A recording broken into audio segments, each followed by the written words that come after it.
But let's go over what we know right now. And joining us to do so is NBC News senior Homeland Security correspondent Julia Ainsley and MSNBC national correspondent Rosa Flores, along with former FBI senior official Chris O'Leary and former D.C. Chief of Homeland Security and Intelligence Danelle Harvin. Rosa, I know you've been working the phones. What more are you learning about this attack?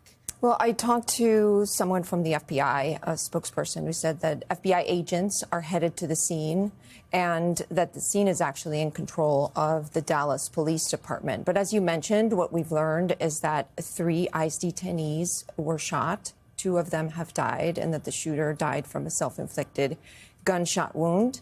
ICE is saying, this is according to an ICE spokesperson, that they don't have a motive at this time, but they did cite the fact that there's been violence against ICE.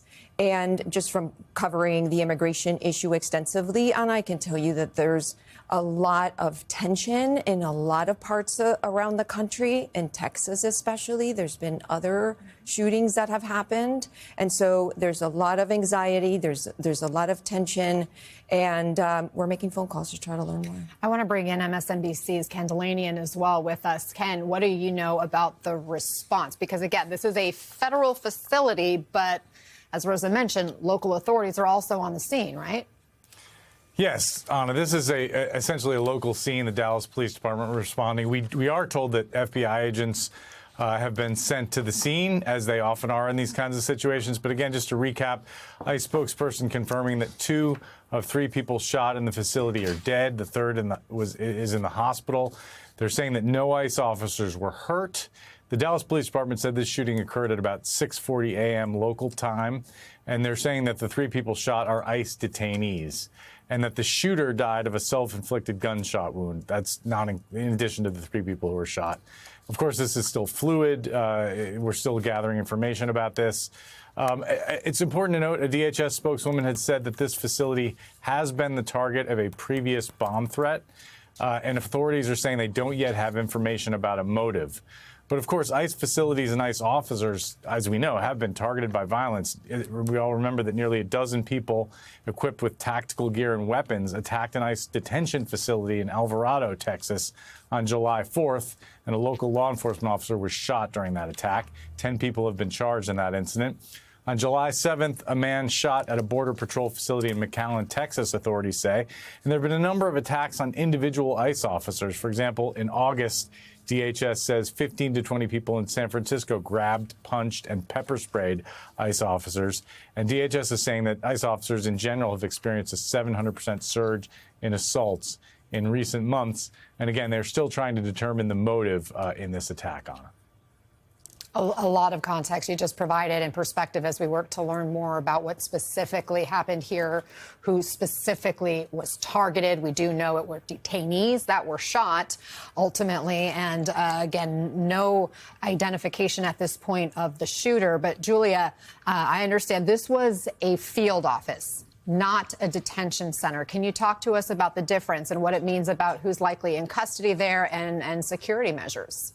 That's right. ICE detention centers are generally contracted out to private prison companies who run them, and they can detain immigrants sometimes for 6 months at a time.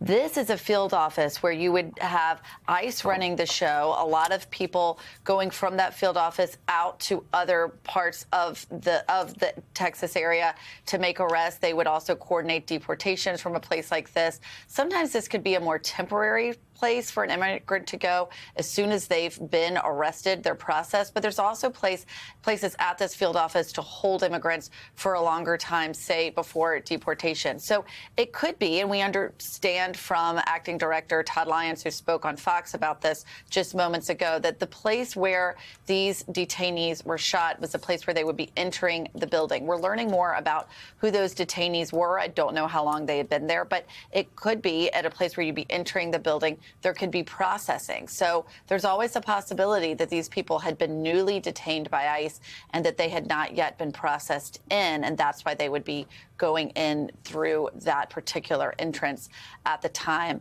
of the attack. Now, just because someone has been detained by ICE does not mean that they're unlawfully in the country, sometimes processing.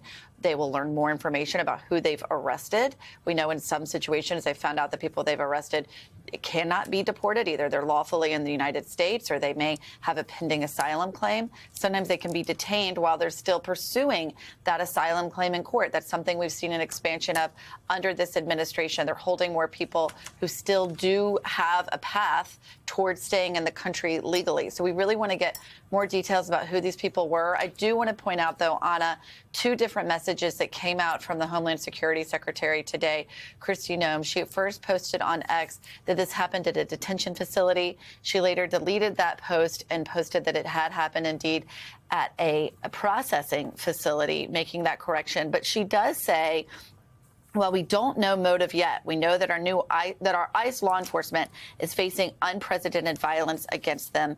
It must stop. And as Ken pointed out, of course, there has been an increase in assaults on ICE officers, but we're already seeing a response from this administration calling out the threats to ICE officers when, in fact, the targets or at least the people who were shot in this case, we don't know exactly the motive or who they were intending to shoot. As you point out, they were immigrants, not ICE officers. So all of the ICE officers in that facility have been accounted for, and they are okay. Okay, Julia, thank you for that. We'll let you bounce to continue your reporting. And we should note, as you can see, that shot up on a sort of a makeshift podium area where all the microphones are attached in front of a police vehicle. We are expecting a news conference and an update with hopefully more details on exactly what has transpired here from local authorities or federal authorities. They're on scene momentarily. They're getting set up for that news conference. We'll keep an eye on that and, of course, monitor and bring it to you as we get it. Meantime, Danelle, we're just learning an ICE spokesperson confirming that the shooter fired multiple rounds from a roof or an elevated position down into the field office's Sally Port. So if they are opening fire, perhaps from an adjacent building, that's what we heard from Dallas police, what does all that tell you? Yeah, well, we still look for motive, and we'll get that information, I'm sure, within the next hours to days. One thing that we can be sure of is this was a pre-planned and premeditated attack. You just don't wake up one day and decide to use a long gun, and this is probably a long gun, probably not possible with a handgun, and go to the roof of another building and shoot people. And so with that, there will be probably some forensic evidence there can be gleaned from the last couple of days. Generally, when we see these operations, they're nearly always associated with what we call some pre-operational surveillance. So this means that this individual understood the location, maybe cased it out, maybe had access to a building across the street. They can get maybe some CCTV of the individual, maybe the vehicle they drove. And so I'm sure they're going through that evidence right now. But this was clearly premeditated and well planned. Now, what's your take, Chris, just in terms of initial investigative thoughts about this incident? We know it happened early in the morning, 6:40 a.m. is what we're told local time. Does that suggest anything? Well, I think, as Darnell was pointing out, I think that probably indicates there was some pre-operational, surveillance or reconnaissance of this to find the best time to do this. Maybe that's when he could get access to this other rooftop.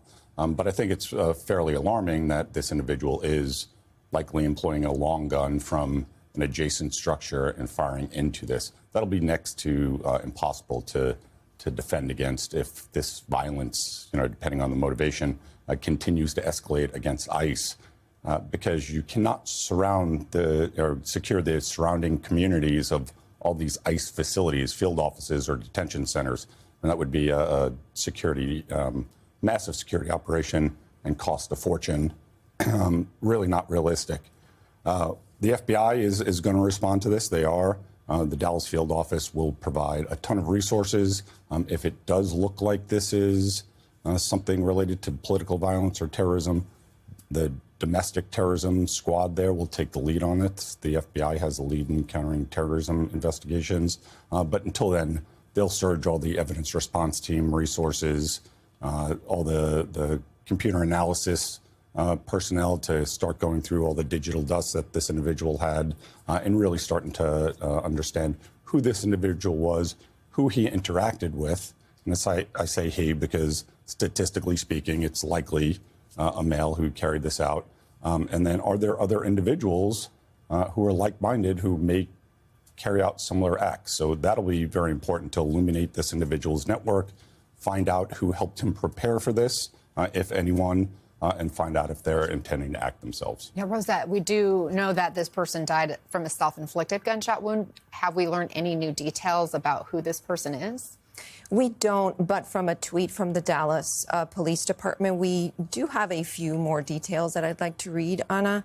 And this is from the Dallas Police Department saying, in part, quote, the preliminary investigation determined that a suspect opened fire at a government building from an adjacent building. 2 people were transported to the hospital with gunshot wounds. 1 victim died at the scene. The suspect is deceased. This is an ongoing investigation, and we hold a media briefing later today. As you mentioned, we're waiting for that media briefing to begin. But just to add a little bit about the tension that's happening in Texas, I'm based in Houston. I've lived in Texas for many, many years. And I've been reporting on the immigration issue for a very long time. And I can tell you that I have never seen the tension and the fear that is happening on the ground right now in Texas in all my years of covering immigration and in all my years of living in the state of Texas. I grew up there. And I can tell you that there's just a lot of fear about some of the tactics that are being used by the Trump administration. There are families who are not sending their children to school. There are mothers who don't want to go to the grocery store. I was actually just at a Know Your Rights workshop that happened at a church. They're happening in churches now because people are so afraid. And there was a mother who was holding her 3-month-old and crying, trying to figure out what to do if she was picked up by ICE. So I only share that to share the fact that there is a lot of anxiety and a lot of tension. We obviously don't know what happened here, but that just gives us a sense of what's happening in Texas. Right. We don't know what was in the shooter's mind. We don't know specific targets, but we do know it was 2 detainees who were killed in this incident, a third that has been shot and taken to the hospital.